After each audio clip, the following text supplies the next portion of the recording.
Welcome back to another episode of a D5 Football podcast where we're going to be going over this week's games. As always, we're joined by Lewis Walsh. And Ethan, thanks for having me on. And I mean, what a weekend you've chosen to have me on for. Yeah, I say chosen, it's always every week, but yeah, what a weekend. I mean, it's a record. I put a tweet out about this on Saturday as well, but for those who haven't seen that tweet, a record match day, 50 goals, the highest we've seen in the National League since November 2019, which, to be fair, isn't that long ago, but still, but in that match week, we did see 53 goals, but they had more teams, obviously, because there were more teams in the league at that time. So obviously that's the difference. I think with an extra game, we would have seen another 3 goals at the very least. Or if Stockport and Bournemouth could put the shooting boots on, then we would have had broken that record, I think.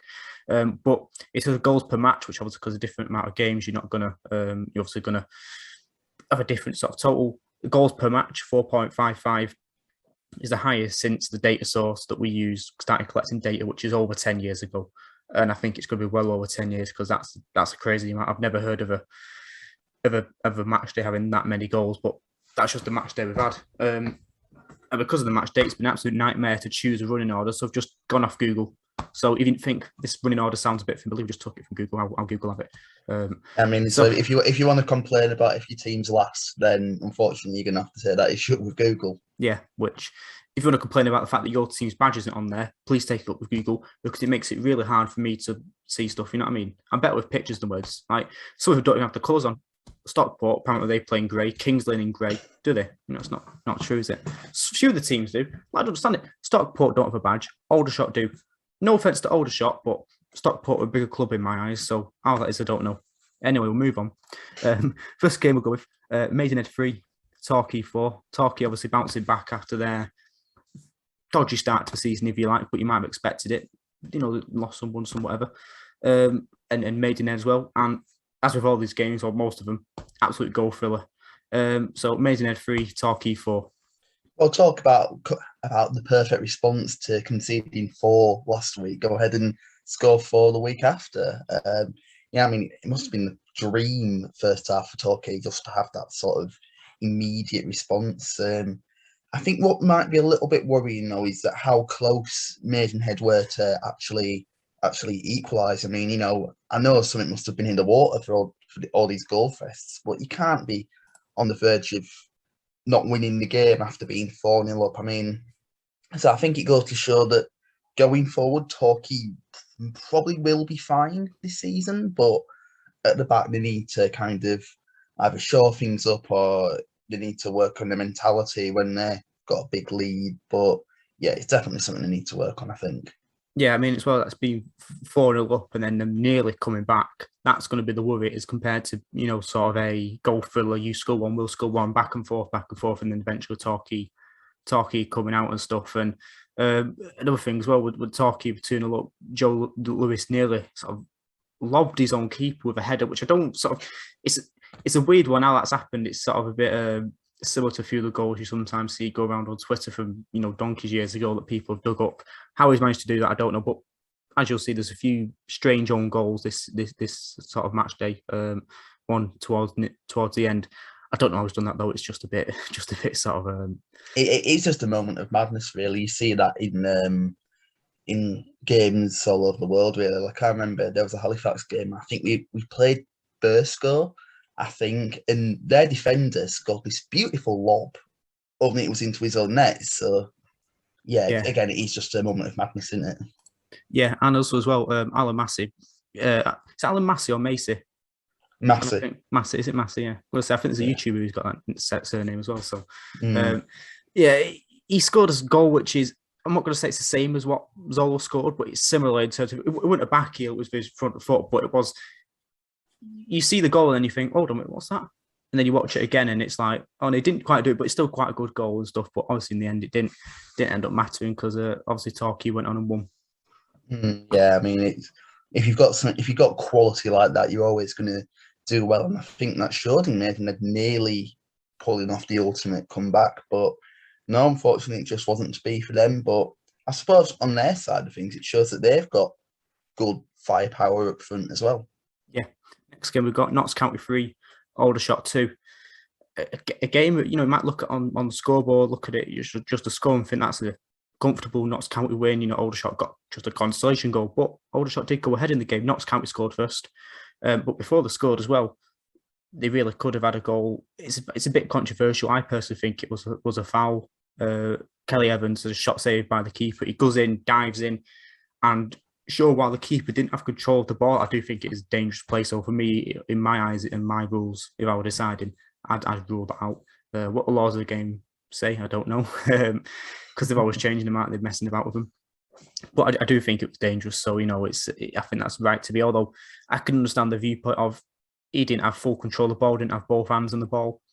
Fair game, but obviously dangerous going in. So I think it was like studs up. It's a bit for them. And Kyle Wootton, as we always say, he scores when he wants. He got the goal, and then Aldershot came back, scored 2, and you start thinking, bloody hell, Aldershot, they've lost all their game. I promise that's not some kind of sort of slagging off some Aldershot. kind of nervous twitch when you mention Aldershot. I've genuinely just got a bit of a cough, and I've had a test. It's not what you think it is. We're not allowed to mention the word, obviously, for YouTube reasons. Don't want to get demonetized, but they go up to score 2, and it's like, bloody hell, they've actually, but then obviously Notts County with the firepower and the forwards, they've got to come back as well, which you might expect a little bit of a spark for Aldershot. We were worried about them and the fact of how bad they do. We've got a stat coming up just after this, after Lewis has done his bit about how they're doing. Perhaps a little bit of a plus side for Aldershot. Do you think that they did go ahead against a good Notts County side who we think should be up there this season? Perhaps a little bit of a glimmer of hope that maybe it's not as bad as we thought it would be. Yeah, I mean, I think you can take a little bit of encouragement from their point of view that they are able to worry one of the top sides in the league like that. But they need to be able to turn those sorts of performances into wins, because it's all right going to those sorts of sides and saying, okay, we nearly got something, but at the end of the day, they need to be getting something. I mean, okay, they're maybe not going to be beating the top sides, but they need to be able to do that as well against, your Wealdstons, your Wokings, your Barnets of the world. So they need to be able to do that week in, week out, and not just in the big games. And as well, obviously, for one of their goals, Rodriguez pulled off a little sort of nice back heel for Cal Roberts, and he finished it to make it 3-2 and put Notts County ahead, which is always going to expect stuff like that from him. He's a little bit of moments of magic as well. But Aldershot did have a few, after they went 3-2 down, there were a few chances and could have perhaps got something, to get a draw, which you would have took, obviously, at the start of the game. Maybe not once you 2-1 up, but they just couldn't get it in there. And as well, the offside as well. Honest, the offside, what do you make of that? I mean, to be honest, though, I disagree that he said they wouldn't have taken the draw. I mean, okay, it's frustrating from their point of view, given that they would have been winning, but I think a draw would have been a good result for Aldershot there. And so obviously they're going to be disappointed with the loss as well, but I think a draw would have been a good enough result for them. And the offside, like I just said, it just wasn't. No, there's no again, National League refs. What else can you say? Like I've seen some bad linesmen. All I'll say is I'm not going to try and make it about non-national league stuff, but I've seen some bad ones. And one that's cost the team I help out with media stuff in the FA Cup. Won't mention the name of the team because I don't want to start slagging people off. But we sort of saw that we would have had a good FA Cup run, I think. So cheers for that. But that's worse. Notts County 1 miles worse. Just don't. How? I just don't. Just been the quick movement of how all of them moved, and defense moved one way, attackers moved the other, and they've just sort of got it. And I mean, again, I think it just goes to show how well drilled that Notts County side are under Ian Bircham. He's coached at a very good level under very good managers. He's obviously had a decent career of his own, doing all right over in Sweden. So I think it just goes to show the effect he's having on that side now, I think. And the stat we mentioned as well. So for teams who've lost their first 4 in the league, in the National League since 2010-11, this is where they've ended up: 2nd, 3rd, 20th, 21st, 21st, 21st. So 2 of the teams actually doing quite well. Have got 2nd and 3rd. You take that definitely. Any team would take 2nd and 3rd at the start of the season. Even your Wrexham would take a 2nd or 3rd, because of how competitive it is. Yeah, so absolutely. It's a tough season, and I think you can't get too downhearted if you've not had the best of starts, because there is precedent for those teams still going on to have amazing seasons. Yeah, and we say precedent. So 2/3 doing quite well. You take that. The other sorry, 1/3 doing quite well. The other 2/3 though not so well. But to fair 20th, you'd probably just take just sort of being, after that bad of a start, you take just sort of being in sort of 18th, 19th, that type of area, just sort of getting out of relegation. So you'd take that. Moving on quickly, because I think we're running out of time. The amount of stuff we've got to cover it quick, so we don't cover as much as we might have normally done if it was a normal week, and that's understandable, obviously. Grimsby 4, Barnet 3.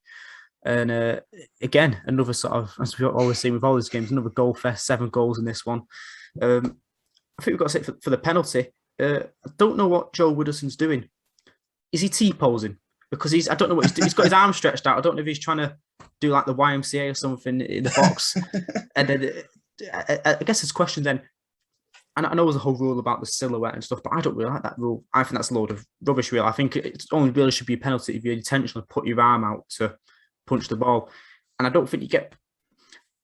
Again, it's a little bit of a strange one if he's got his arms out like doing T-posing and the ball comes from just a few yards out. So for me, if I'm making the football rules, I won't put that in. But obviously, I understand under the rules and this whole thing about your arms have got to be by your side, that is breaking it. So yeah, they get the penalty from that, score the penalty.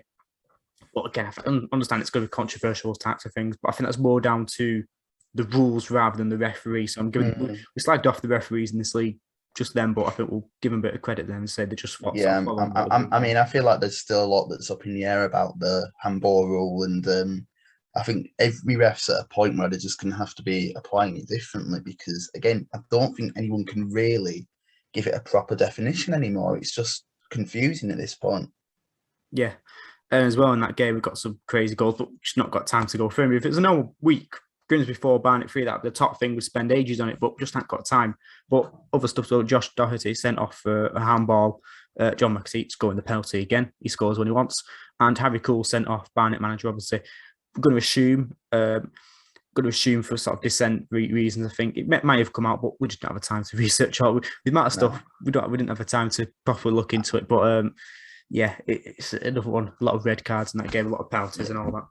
Yeah, I think what was interesting, so I think it was either last week or the week before, I was saying about how Grimsby were going to maybe just grind out results, getting 1-0s, 0-0s here and there. But look at them this week. I mean, scoring 4, conceding 3. I mean, again, I don't know if there's something in the water, but just the principle kind of went out the window Saturday. So I think they've got it in them to win games in a variety of ways if they're able to score goals. But it's again, like I was saying with Torquay, they need to make sure that they're not leaky at the back. And then, yeah, again, the 90 plus 2 minute winner from them, I mean, just nothing better, really. That's honestly, go and watch the free kick at the end of this. Obviously, want to keep our watch time up, but what a goal from free kick, Alex Hunt! What a free kick! Right, it's stoppage time as well. Just hits it in, bang.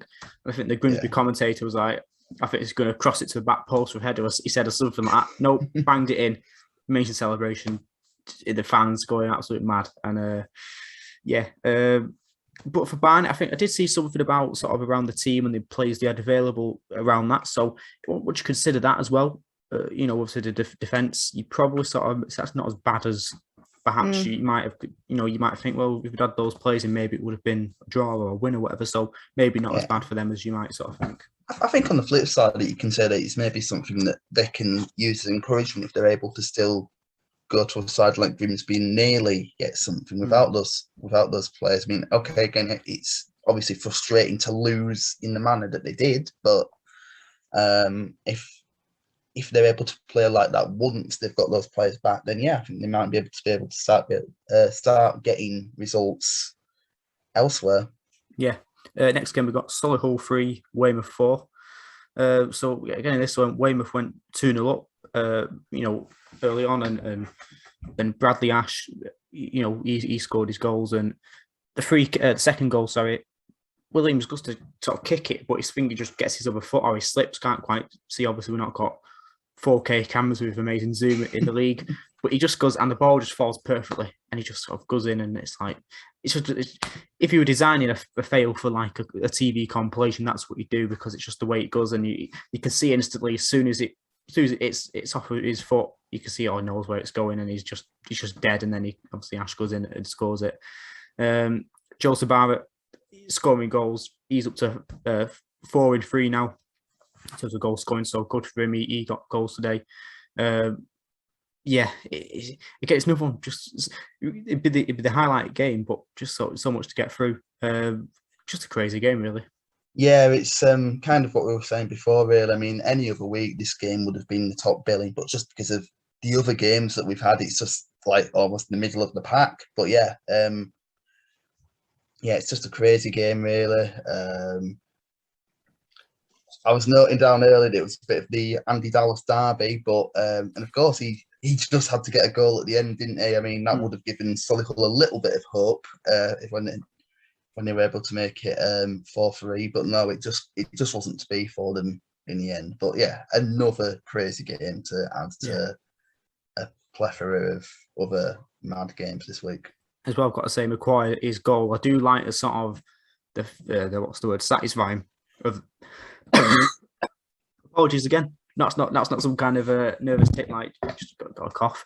McQuire, he went to the left, went to the right, and shot the far corner. But it's the way he moved and shifted the defence up. Just a wonderful goal. So another one. Go and watch that if you want to see it. I quite like that one.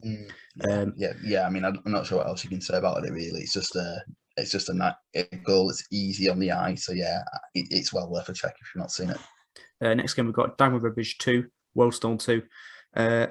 Dagenham Red, you sort of thinking the run there going on, and towards the end of last season as well was quite good. Coming into this season as well, also being sort of near top of the league, you might expect to be at home as well. A little bit of a pushover against Wealdstone, but Wealdstone held their own.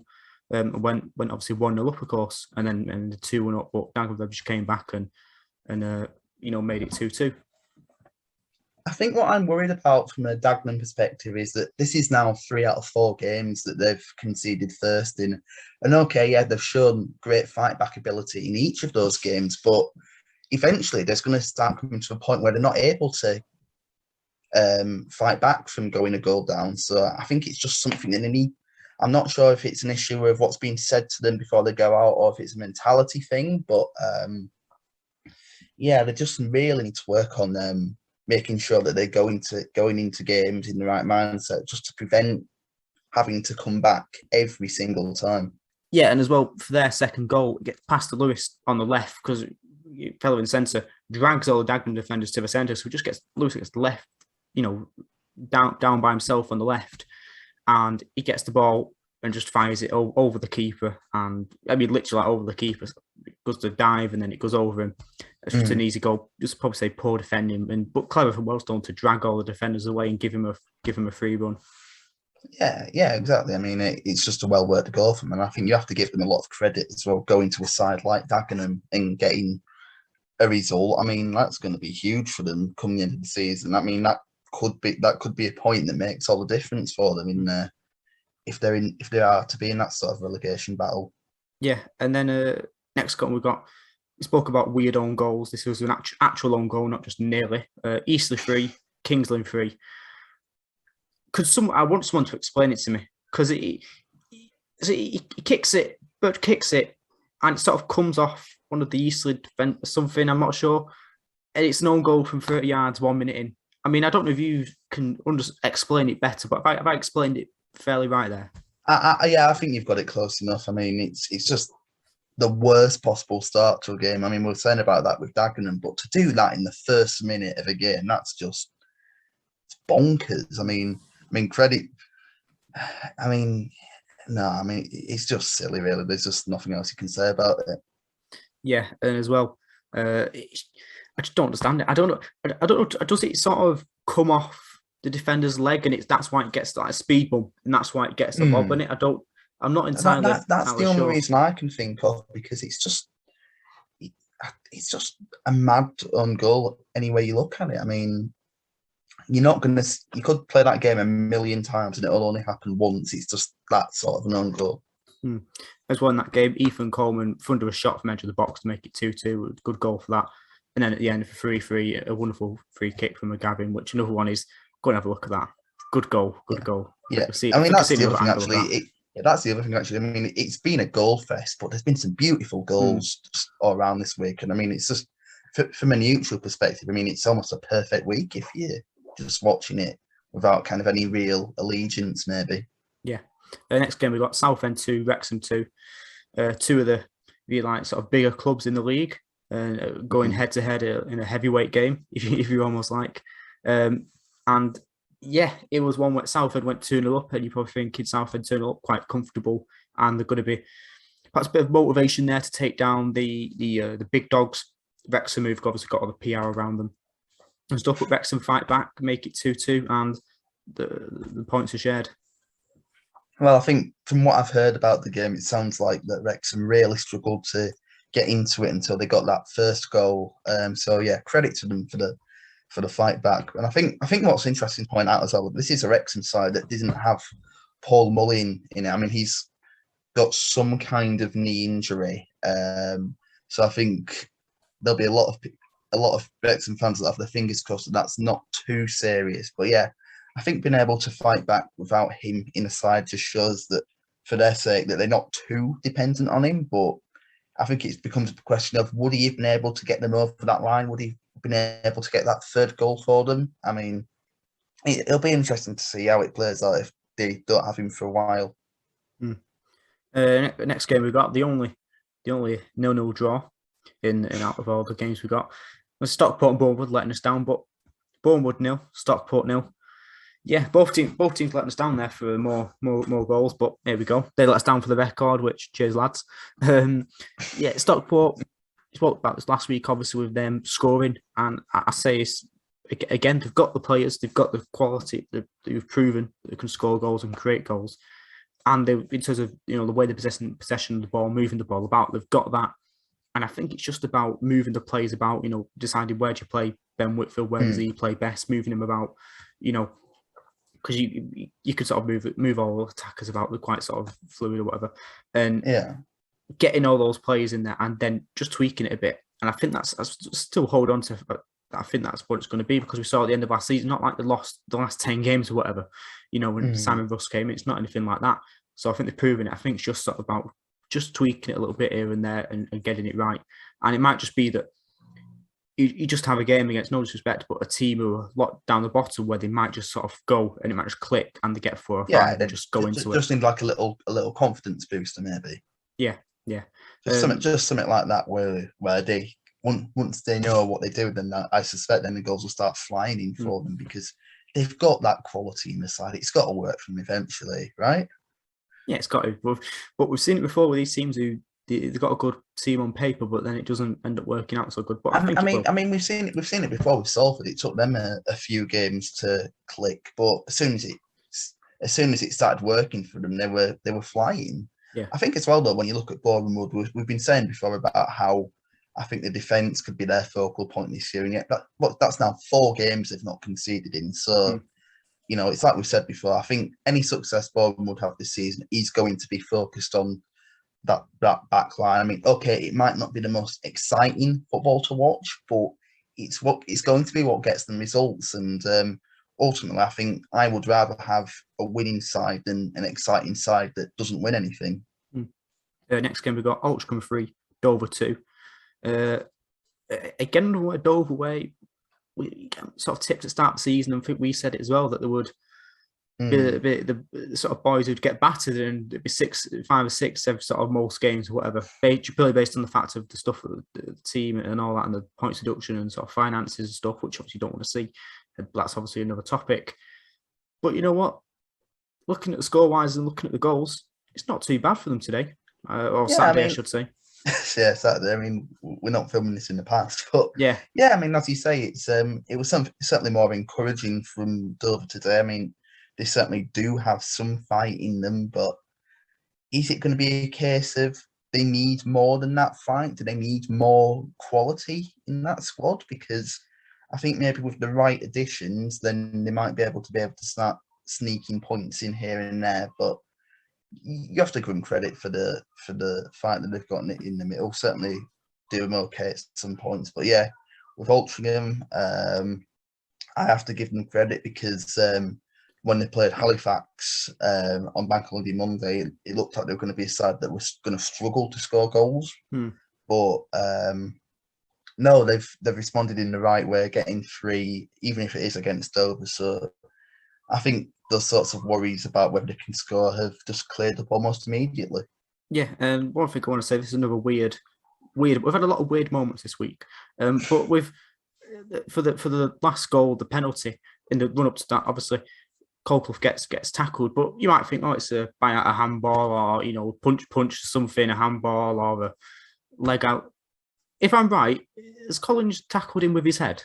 I'm looking at it. I'm sort of like, I can't tell if he's gone in like John Terry style. Everyone remembers that when John Terry dived in with his head to try and stop the ball, what he was doing, clearly off his head. But I don't know if he's gone in and tackled him with his head, or if his outstretched arm, which is on beyond the view of the camera, has sort of took him down. He clearly takes him down in some kind of way, but he does him with his head. I don't know what's going on here though. What's going on? I think the best way to describe it is that it was unorthodox. I mean, it's certainly something that you're not going to see every week. So I think that's all you can say about it. That it was unorthodox, and I think unfortunately, just having that one angle is going to help us come to any conclusive answers with that. Which is why we need more angles. So BT Sport, well, to be fair, they can't put the highlights up quick enough, but if you can get more angles on goals, then that'd be good. I'm available for hire if you want. I'll do it for free. Next game, we've got Chesterfield 2, Bromley 2. Yeah, I mean, again, it's another example of Michael Cheek doing what he does best in this league, scoring goals. I mean, that's 2 for him on the day. I mean, 4 for him throughout the season. I mean, I think that can go to a wider conversation. I mean, you've got 4 players tied on 4 goals at the top of the goal scoring charts this season. So I think everyone's just kind of taken it up a gear recently. But yeah, I think again, it's just great character from Bromley to keep fighting and to get that 90+6 equaliser. So yeah, fair play to them. Yeah, and like I said, Michael Cheek now 4 and 3 for him, scores when he wants. As well, I want to say for the for Chesterfield's goal, reminds me a bit of, don't know about you, Bobby Zamora's goal in the playoff final, with the way it roll crosses it to the middle, slight deflection if you almost. Carlin hits it worldy, sort of. I think Carlin took more touches than Zamora did, but just hits it wonderfully, and they've got the defender sort of falling over, trying to get in at the last minute. So I don't know if we want to get some kind of side-by-side comparison of that. It did look quite similar to me, and also top corner as well. Yeah, I mean, I think I'll certainly be making that comparison once we're done recording this year. But yeah, I think there are those sorts of similarities there. So yeah, I think it is just top quality from him, top quality goal from a top quality player. Last game we got, and I think we'll mostly hand it over to you generally, but Yeovil 1, Halifax 0. I mean, I think the only way to sort that game really is frustrating from a Halifax point of view. I think all the good work from the previous games this season just seemed to go out the window. They just looked like they could not cope with Yeovil at all. I mean, Peter knew this was going to happen. He was saying in the build-up that Yeovil are a kind of side that'll bully you, and that's what happened. Yeovil bullies them, and it just didn't look like they had any response to that. I mean, I think for the Yeovil goal, which was obviously a Joe Quickly penalty, it was just another moment of madness from the back for Halifax. I mean, that's 3 games that's happened in now. Opening day, Luke Summerfield slips, which is why Maidenhead get their late goal. Walking away, it's a hospital pass from Niomar, which is what results in the penalty being given to them. And then today, Saturday even, Niomar, I don't know what he was doing. He just kind of slaps the Yeovil man across the chest with his leg. I mean, again, you can't be doing that at this level of football. I mean, okay, it's not the Premier League, but these players aren't idiots, and they can't be doing stuff like that.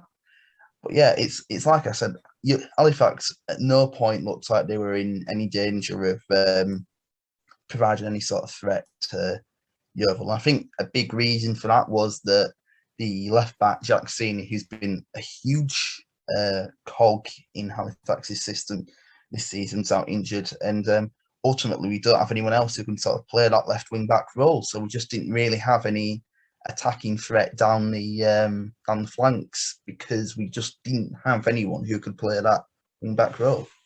On the penalty, am I being too controversial to say that I don't think it should be a penalty, even if under the rules it is? Am I so? Because for me, it's sort of like Mar's not looking at him. You can see the ball coming at him. He's gone to head it, and Knowles just, I think perhaps being a bit clever is knowing what Ma's going to do. Just ran in, gone into the boot, won a penalty. I'm not saying so much a dive, but sort of clever play to know what he's going to do and be like, oh, he's going to try and clear it. Might be too controversial there. I think you can. I think you can maybe say that he's raised the game well, but I don't think you can say that it's a soft penalty because, end of the day, it is. I mean, again, you can say whether he knew what was going to happen or not, but at the end of the day, it is a penalty. I don't think you can dispute that. So we've got obviously Yeovil won there. Good for them getting some wins now. Obviously, after a good first season back in the National League, not so good second one. So who knows what they could. I think in our predictions we had them sort of not up there. I don't think we had them sort of. I think we had them in sort of like a mid-table sort of area, wasn't it? Yeah, and as well, Joe Quigley 4-3 now did say he would be key if they're going to do anything this season. It's going to be him and stuff like that. So that's good. A lot, like you said before, quite a lot on 4 goals now. So that'll be interesting to see who sort of gets up there. And that concludes all the games. Quite a mad week, crazy week, and all the stuff. So I know there's going to be a lot of stuff that we would have normally covered, but we just haven't had time to cover it. Obviously, we've got to get all this in half an hour. But yeah, absolute crazy week and absolute mad. And lots of goals and a record-breaking week, which I don't think we'll ever see anything like this ever again, really, this season. No. We'll see a week of 0-0s next time. Yeah, as well. But yeah, thanks as always for Lewis taking time out and coming and have a chat on and talk about Halifax and slagging off Halifax this week. Being positive other weeks though. Makes a change for me saying they're going to walk the league. Yeah, and as well, just to fill in for the half an hour because we're clever. Just thanks for all the support on the Twitter page as well. It's done quite well. The massive boost in Twitter followers as well. Lots of mostly Wrexham fans. I'll be honest, because of their away followings, but obviously lots of from other clubs, Southend, Grimsby as well, and lots of clubs. Yeah. So, and a few from Halifax as well, I've noticed. So, thanks for the Halifax fans for that. But yeah, thanks for all the support on that. It's doing quite well. And obviously, if you do enjoy this, we're still trying out. We're still trying to figure out how we do everything and how to find the right sort of flow and format. So if you do like it, then give it a follow and share around. And let us know if you want feedback and tips and stuff like that. We're always open to that. But yeah, thanks for taking time out, Lewis, as always. And we'll see you in another episode. No problem.